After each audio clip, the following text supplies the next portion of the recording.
I'm King Joffrey Joffre, ruler of Zamunda. Yeah, we'll have a seat. Chair number 2 be ready in a second. They say America in 2026 is the best place to live. But I just want to go back to the America of 1988 in Coming to America. When Coming to America came out, it brought with it a cultural explosion. This film didn't just reflect American society in the 80s, it truly reshaped the way a whole generation lived and the culture they embraced. American cinema hit its peak with Coming to America. And then, it kind of faded away. Movies today seem to have lost the essence of those past days. Do today's films still carry that American spirit we loved in Coming to America? Do you feel lost amidst modern American films? If so, come with me on a trip back to an old America with Coming to America. We're going to bring it back to life and uncover some of the long-hidden secrets about the movie. It could be a dark truth, a stain that nearly destroyed a legend. Are you ready to explore number 20? John Landis and the stain on his career. Have you ever thought that a famous director once faced a dark accident that nearly erased his career? That's the story of John Landis, the mastermind behind hits like The Blues Brothers and Animal House. But his career couldn't escape the big stain it earned in 1983, when during the filming of Twilight Zone the movie, a tragic accident occurred. A helicopter lost control and crashed, taking 3 lives, including 2 children. Honestly, I was a bit shocked, even a little disappointed when I found out this secret. Landis was a talented director, but this incident didn't just cost lives, it pushed his career into a crisis. Even though he was charged with manslaughter and sued, this accident nearly ruined everything he had built in the film industry. It seemed like all doors were closed, but the truth is, they weren't. In a surprising twist, Eddie Murphy convinced Paramount to let Landis return as the director for Coming to America. A game changer. But that's just the first secret in today's bizarre list. Let's move on to number 19, and you'll be in for a jaw-dropping surprise. Number 19. From a lion in Coming to America to the legendary Mufasa. James Earl Jones has had an impressive film career, but not many people know that he had a memorable moment with a lion in Coming to America. In this film, he played King Joffrey Joffre, a powerful and generous king, where an actual lion appeared beside his character. However, not long after James Earl Jones became Mufasa, one of the most legendary characters in cinema in The Lion King. What's interesting is that although the roles were completely different, both characters shared one common thing: royalty. Both King Joffrey Joffre in Coming to America and Mufasa in The Lion King brought a steady image of powerful leaders, kings admired by audiences. James Earl Jones skillfully transitioned from a king in Zamunda, a wealthy kingdom, to a lion king in an entirely different world. Though the settings were different, the majesty and power he portrayed were incredibly similar, making each performance stand out. So, if those royal characters left a lasting legacy, we can't forget another factor in Coming to America that had a long-lasting influence: McDowell's. I'll dive into that in number 18. Ready. Number 18. McDowell's lasted so long, it even got into real-life legal trouble. You probably never expected a funny detail from Coming to America to cause real-life legal issues. McDowell's, the restaurant where Prince Akeem works in the movie, seemed like just a fictional joke, but it stepped right into real life and sparked a legal dispute. In 2022, a creative company decided to set up a real-life McDowell's as a pop-up shop to give fans a taste of the film experience. But what was originally a comedy gag quickly turned into a major legal issue when Paramount, the company that owns the rights to Coming to America, filed a lawsuit claiming the company had infringed on its intellectual property. A gag from the film suddenly became something serious and far from funny. This story shows that McDowell's wasn't just a humorous detail in Coming to America, but has become such a cultural legacy that someone tried to make it a reality. And there's an even stranger twist, isn't there? Yes, let's uncover the secret. In number 17. Number 17. The characters in the barbershop were played by familiar faces. If you've watched Coming to America 100 times and missed this fun fact, it's definitely time to take a closer look at the characters in the barbershop. Did you know that all the characters in there, from the old Jewish man to Reverend Brown, were played by Eddie Murphy, Arsenio Hall, Clint Smith, and Cuba Gooding Jr.? That's right, the characters you love in the movie weren't just the leads. They also transformed into secondary characters you probably didn't recognize. It's just like Taylor Swift playing both herself and another version of herself in the music video for You Belong With Me. You could watch it over and over and still not realize she's both characters in the video. Similarly, Eddie Murphy and Arsenio Hall made it so the audience couldn't recognize them when they turned into characters like Reverend Brown, the old Jewish man, or some customers in the barbershop. These transformations made Coming to America a highly creative and surprising movie. So, what else might you have missed? Maybe another version of Coming to America. Number 16. Coming to America almost got remade and killed off. Weird. Really weird. Coming to America almost got shortened, and it could have lost much of what made it a classic. I'm not making this up. In 2015, director John Landis revealed that, although he loved the film, he thought the pacing was a bit slow and wanted to trim down some parts to improve it. He requested that Paramount allow him to make a director's cut for the Blu-ray, cutting out some details to make the film flow better. Honestly, when I heard this, I had to breathe a sigh of relief. If Coming to America had been cut down to improve the pacing, it might not have kept the original beauty we all loved.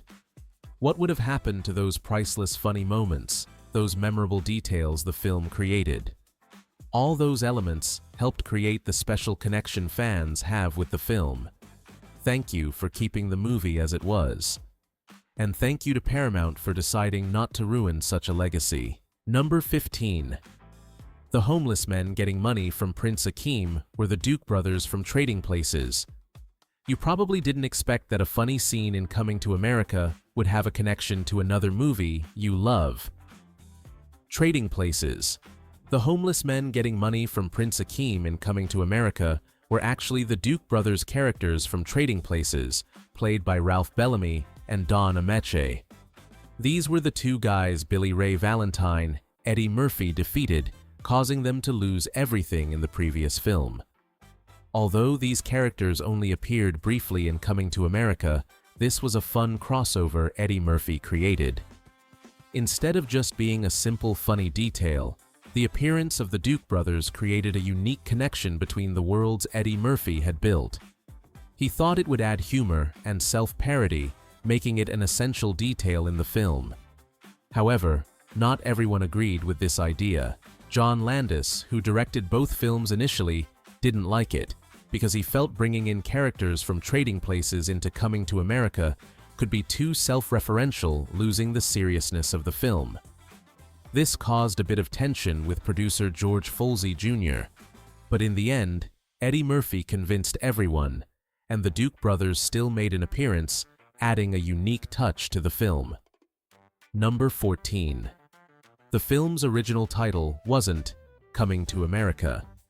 Before Coming to America became the beloved name we know today, the film went through several very different titles during its development.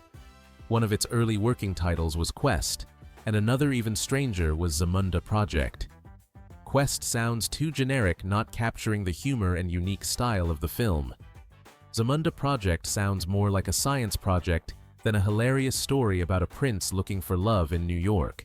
Coming to America truly captured the spirit of the film, a hilarious yet heartwarming journey full of surprises. Honestly, if the film had been called Zamunda Project, I definitely wouldn't have watched it right away. It wouldn't have had that distinctive quality. Coming to America brought it a name that immediately makes you think of something fresh, fun, and funny. A name can make all the difference, and thankfully, this one helped turn the film into a legend. Number 13. Rick Baker spent 4 hours a day transforming Eddie Murphy into an old man. 4 hours of makeup a day. That's the time it took to transform a young man into an old Jewish man that nobody would recognize. In Coming to America, Eddie Murphy had to transform into Saul, an old Jewish man in the barbershop scene. This process was no small feat, with Rick Baker and his team spending 4 hours each day attaching prosthetics to Murphy. It wasn't just about changing a few details. It was a meticulous process to create deep wrinkles, sagging skin, and an elderly body that looked shockingly real. This process required absolute precision, because even the slightest mistake could make the character seem fake. Honestly, if I weren't a careful viewer, I'm sure I wouldn't have recognized Saul as Eddie Murphy.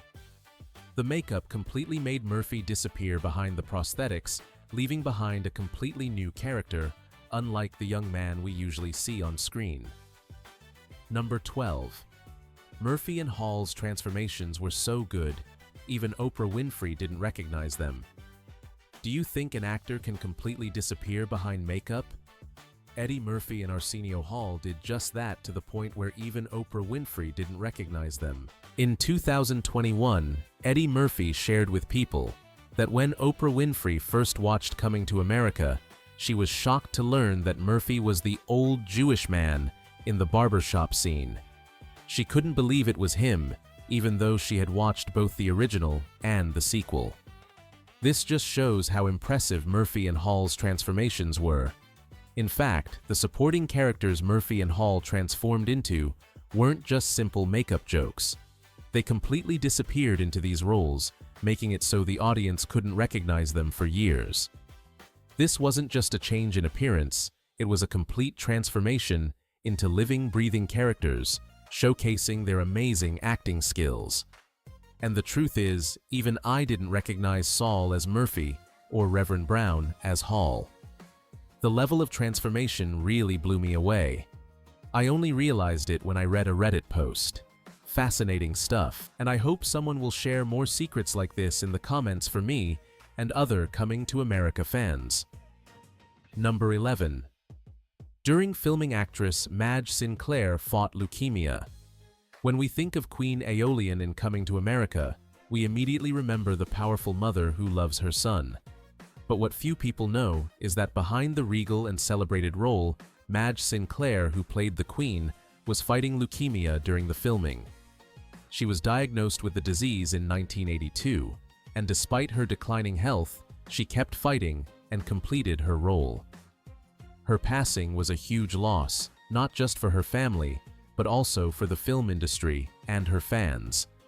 Madge Sinclair's sacrifices, though little known, were the soul of this film, making Coming to America not just a comedy, but a piece of work filled with warmth and humanity.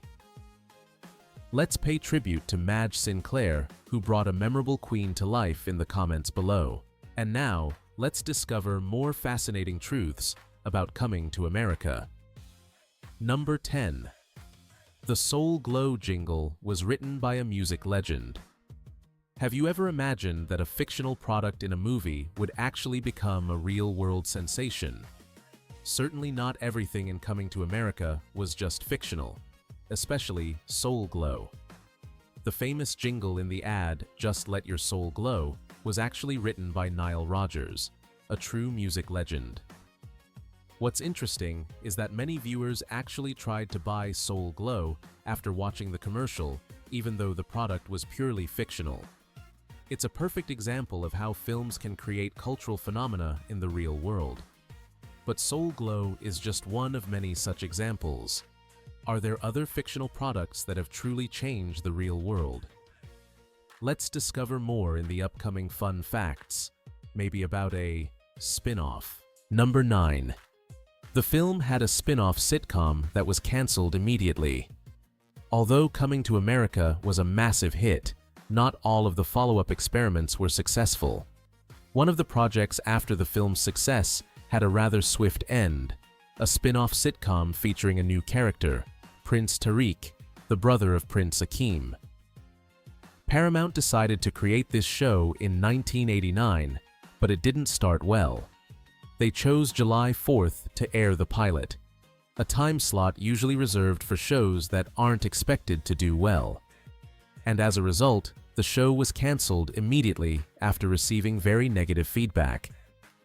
Do you remember a few minutes ago when I talked about Coming to America almost being shortened? Paramount rejected this request because they felt the original movie was perfect and didn't want to change much. And maybe it was the same with this spin-off. With a movie like Coming to America, sometimes it's best to keep what made it successful and not try to do too much outside the original script. Do you agree? Like the video as a vote for the agree side, or leave a comment with your thoughts. Number 8. The name of the fictional African country the main characters come from is Zamunda. When you mention Zamunda, you'll instantly think of the colorful fictional country in Coming to America. But few know that the name actually has a humorous origin from a Richard Pryor skit. In his routine, Pryor mentioned a fictional African tribe called Zamunda, which became the initial inspiration for the screenwriters. Originally, the writers intended to call the country Zamunda, but director John Landis decided to change the name to Zamunda, giving it a more memorable sound with a quirky vibe that matched the spirit of the film. From a name inspired by a comedy skit, Zamunda became more than just a fictional country in Coming to America. It became a symbol of humor and magic in the film. The name helped Coming to America stand out with its unique style, making it unforgettable for the audience. Number 7. Coming to America paid tribute to Michael Jackson's dance moves in the film. Michael Jackson didn't just change the music world with Thriller in 1983, but his name also left a lasting influence in both pop culture and cinema. Coming to America wasn't immune to that influence. In fact, the royal dancers in the scene introducing Prince Akeem's fiancée performed fast and energetic dance moves very much in line with Michael Jackson's Thriller style. John Landis, the film's director, asked the dancers to perform fast-paced, lively moves that expressed excitement and joy at the ceremony. They weren't just dance moves, they also strongly reminded the audience of the Thriller era's visuals. This is a brilliant fusion of music and cinema, where the dance isn't just part of the film, but a tribute to the music culture. Michael Jackson created a new wave not only in music, but also in dynamic cinema, and Coming to America cleverly wove that influence into a memorable scene. It's fantastic, as I'm a fan of both. Number 6. Cuba Gooding Jr. and Vondie Curtis-Hall made their screen debuts in Coming to America. You probably didn't expect that two big stars like Cuba Gooding Jr. and Vondie Curtis-Hall started their acting careers in Coming to America. But in reality, this film was the first stepping stone for their careers. Cuba Gooding Jr., who later won an Oscar for his role in Jerry Maguire, 1996, and Vondie Curtis-Hall, who was nominated for both an Emmy and a SAG Award, both had small but impactful roles in Coming to America. Interestingly, even though they weren't famous at the time, their presence added an essential part to the film, making the humorous moments more alive and memorable. Coming to America wasn't just an excellent comedy, but also the starting point for the careers of future stars. Number 5. John Amos really tripped while running up the stairs to open the door. You probably think that everything in Coming to America was smooth and neatly arranged, as if it was all written in the script. But there's one scene that was completely accidental. Yep. In one scene, John Amos playing Cleo McDowell rushes up the stairs to open the door and suddenly trips, and instead of cutting the scene like usual, the producers decided to keep it in because they thought it was hilarious. Sometimes in cinema, it's those imperfect moments that make us love the movie even more. So, are there any other unexpected moments in Coming to America that we haven't noticed? Let's keep exploring in the next fun facts. Number 4. James Earl Jones originally wanted to play Cleo McDowell. Here's an interesting fact that few know about Coming to America.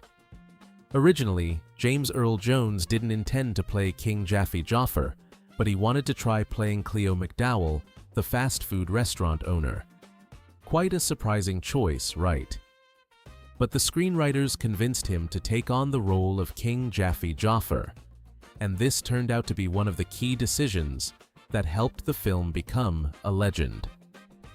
When reading the script, James Earl Jones openly shared that he felt the screenwriters didn't understand much about Africa, but did understand queens, and that's why he agreed to play an African king.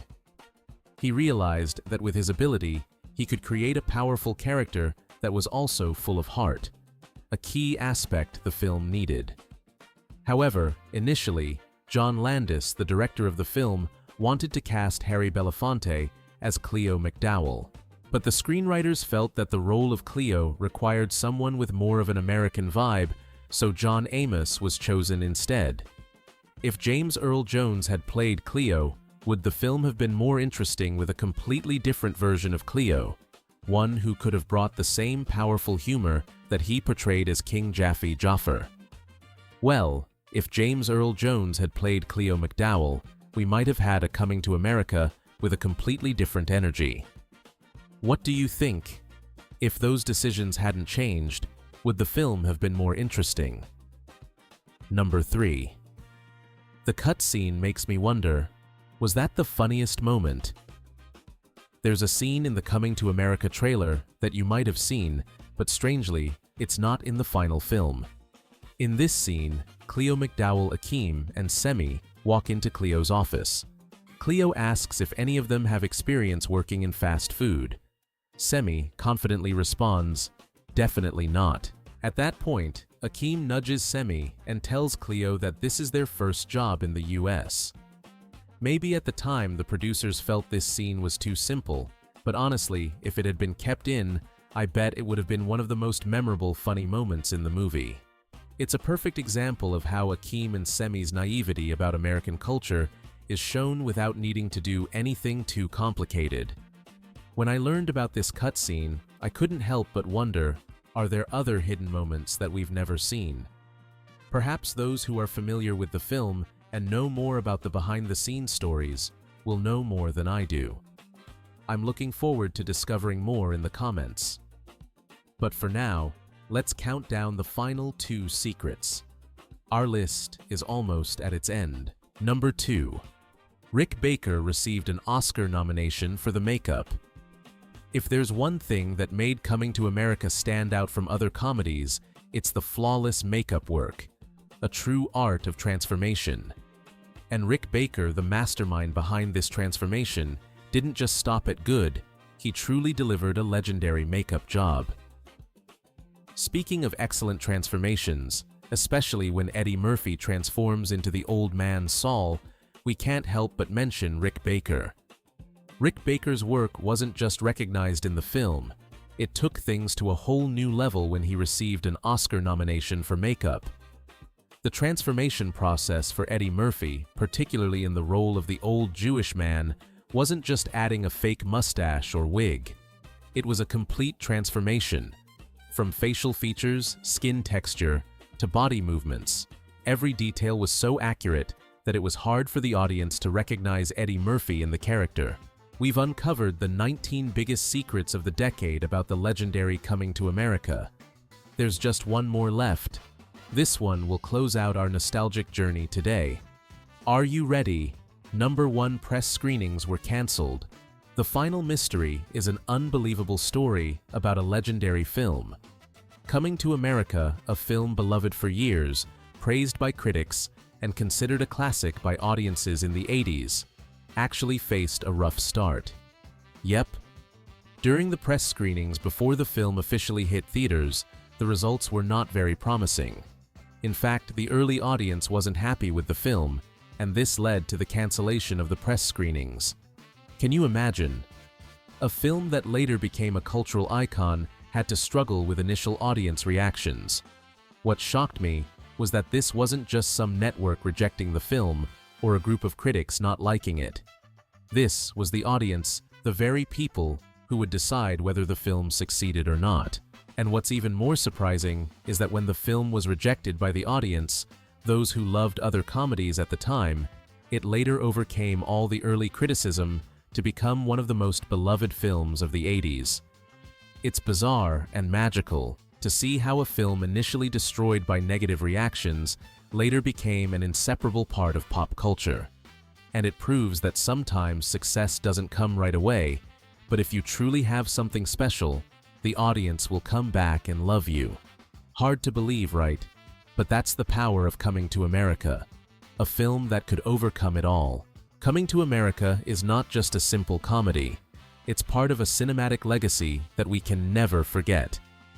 Though it's humorous, the film also carries a lot of emotion and humanity, making it one of the classic works of the 80s. And maybe that's why, even after all these years, Coming to America still lives on in the hearts of audiences, a cultural icon that cannot be replaced. But when I look back, I can't help but feel nostalgic for films like Coming to America. Back then, American cinema felt like a simple yet colorful journey, with stories that were easy to understand, but full of heart and meaning. These comedies brought a sense of closeness, a warm atmosphere that has likely become rare in new works today. Honestly, I don't want to bash modern films, but I have to admit that some things have been lost. The films today, though beautiful and grand, sometimes lack the soul that works like Coming to America had. Those simple, accessible moments that could still move the audience powerfully now seem to have been forgotten in the race for special effects and complicated storylines. If you feel the same way I do, don't forget to like and subscribe so we can reminisce about old films, those timeless moments that live on with the era. Together, we'll share stories and films that transcend time and reconnect with those classic values.